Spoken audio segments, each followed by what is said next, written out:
पवित्र तारखेच्या काठावर हा अश्वाचा मेळा याला पिढी दर पिढी 450 वर्षाचा इतिहास आहे।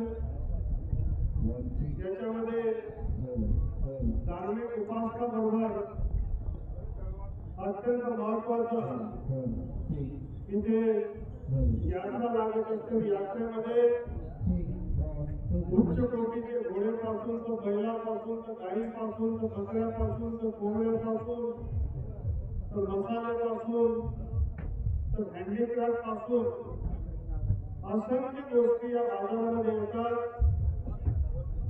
दिवसाकाठी 50 ते 75 हजार लोक या यात्रेमध्ये संबंध खानदेशामधनं बाजूला असलेलं मध्य प्रदेश, बाजूला असलेलं गुजरात या सगळ्या परिसरातनं लोकांची रेलचेल पिढी दर पिढी वर्षानुवर्ष इथे राहिलेली आहे। आणि विशेषतः इथलं आकर्षण म्हणजे सारंगखेड्याचं चेतक महोत्सव याचा घोड्यांचा मेळावा जो आहे हा फार महत्वाचा आहे। पूर्वीच्या काळामध्ये युद्ध किंवा कामाची कुठलंही काम असलं तर घोड्यांचा मोठ्या प्रमाणात वापर व्हायचा। अगदी अफगाणिस्तान पासून तर दक्षिण भारतापर्यंत सगळे लोक आपल्या फौजाच्या घोडे घेण्यासाठी ते यायचे। ती परंपरा आज सुद्धा कायम आहे।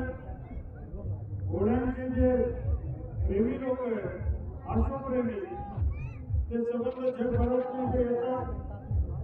पर्यटन मंत्री असताना मला आठवतं की काही जापानमधनं आणि काही मिडल ईस्ट मधनं अफगाणिस्तानमधनं बरेच लोक इथे आले होते। मला काल परवा एका लग्नाला जात असताना मला अनंत अंबानी यांच्याशी चर्चा केली आणि अनंत अंबानींनी सांगितलं कि रावल साहब, आपको मैं जानता हूँ, सारंगखेड़े का मेले के बारे में मैंने बहुत सुना है। मेरी इच्छा है कि मैं कभी सारंगखेड़ा मेला को आऊँ, क्योंकि मैं अश्व प्रेमी हूँ। मैं घोड़ों पे प्यार करता हूँ, मेरे पास घोड़े भी है, मैं प्राणियों पे प्यार करता हूँ, लेकिन सबसे मुझे प्यारा है घोड़ा। और इसीलिए मैं कभी सारंगखेड़ा आना चाहूँगा। जरूर मुझे बताइए कब है। आणि त्या दृष्टिकोनातून मी चेतक फेस्टिवल समितीला कळवलं आणि ते समितीवाल्यांनी त्यांनी आमंत्रण द्यावं असा मी त्यांना आग्रह केला। अनेक लोक भारतभरातून भेटतात। मी पार्लमेंटमध्ये गेलो तर पार्लमेंटमध्ये सुद्धा सारंगखेडा यात्रेची चर्चा होत असते। मला असं वाटतं की नंदुरबार धुळे जिल्ह्यामध्ये मध्यवर्ती ठिकाण असलेली जागा याचं असलेलं ऐतिहासिक महत्व, याच्यामध्ये येणारे सुंदर सुंदर अश्व, या सगळ्यामुळे सारंगखेडा यात्रेचं एक वेगळं आकर्षण आहे आणि लोकांना सगळ्यांना इकडे यायचं। इथं माझं मामाचं गाव असल्यामुळे इथले राजे राऊसाहेब आमचे मामाच असल्यामुळे आम्ही लहानपणापासून येतो आणि या यात्रेचा आनंद घेत असतो। आजच्या कार्यक्रमाला चेतक समितीचे प्रमुख मुन्नादादा जयपालसिंग रावल यांनी सातत्याने वर्षानुवर्ष या यात्रेला याचा दर्जा सुधारण्यासाठी प्रयत्न केला। याच्यामध्ये मार्केट कमिटी, शहादा आणि मार्केट कमिटीचे चेअरमन इथे हजर आहेत, अभिजित भाई, त्याचबरोबर इथले सरपंच, आमचे सरकारचे विविध अधिकारी आहेत, जिल्ह्याचे जिल्हाधिकारी असतील, इथले सीओ असतील, इथे अनेक लोक या यात्रेला याचा दर्जा वाढवण्यासाठी प्रयत्न करतात। आणि आमचा सामान्य माणूस पासून तर व्यापाऱ्यापासून तर शेतकरीपासून सगळे लोक सहपरिवार पूर्वी तर बैलगाड्याने येत असायचे, आता ही सारी व्यवस्था झाली। हजारो घोडे म्हणजे डोळे जिथपर्यंत जातात तर सगळीकडे घोडेच घोडे, वेगळे वेगळे अश्व मला दिसतात, सुंदर अश्व दिसतात। मागच्या वर्षी तर मामांनी एक घोडा सुद्धा भेट मला दिला भाचा म्हणून। ही एका वर्षाची प्रथा आहे की दरवर्षी प्रमाणे आहे। आपण ही यात्रेला अजून उंच स्तरावर आपण नेऊया। जगामध्ये अश्वावर प्रेम करणारे अनेक लोक, ब्राझील असेल, अर्जेंटिना असेल, मिडल ईस्ट असेल, जपान असेल, अशा अनेक देशांमध्ये अश्वप्रेमी आहे। आज न उद्या, उद्या न परवा जर प्रयत्न व्यवस्थित झाला तर जगातले लोक इथे येतील अशा प्रकारची ही ऐतिहासिक जागा आहे आणि ही प्रसिद्धी ही सगळीकडे पोहोचणार आहे.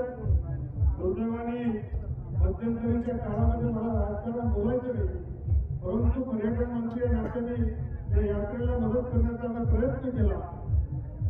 तत्कालीन राज्याचे यशस्वी मुख्यमंत्री आताचे मुख्यमंत्री श्री देवेंद्र फडणवीस साहेबांनी लगातार 3 वर्ष या यात्रेच्या उद्घाटनासाठी स्वतः ते आले. त्यांच्या नावाने ही यात्रा ओळखली जायची, परंतु राजकीय नेत्यांचं कधी कधी मन छोटं असतं. नंतर आघाडी सरकारला वाटलं ही देवेंद्र फडणवीस साहेबांची यात्रा आहे. ही यात्रा 400 वर्ष जुनी आहे, याला मोठी परंपरा मोठा इतिहास आहे आणि मग याला फंडिंग देण्याचं रोखलं.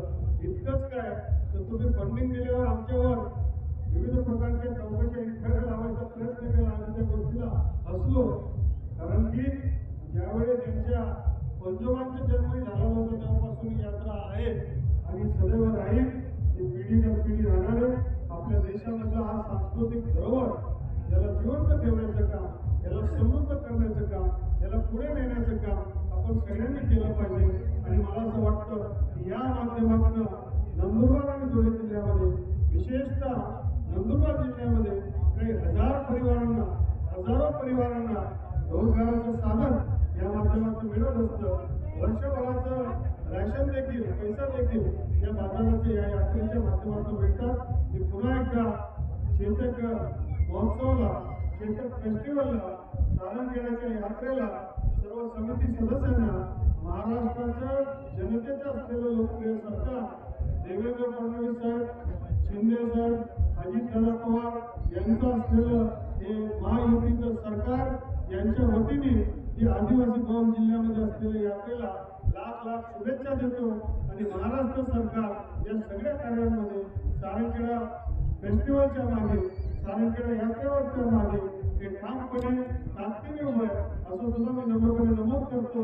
सगळ्या यात्रेकरांचं स्वागत करतो, त्यांना शुभेच्छा देतो. दत्त प्रभूला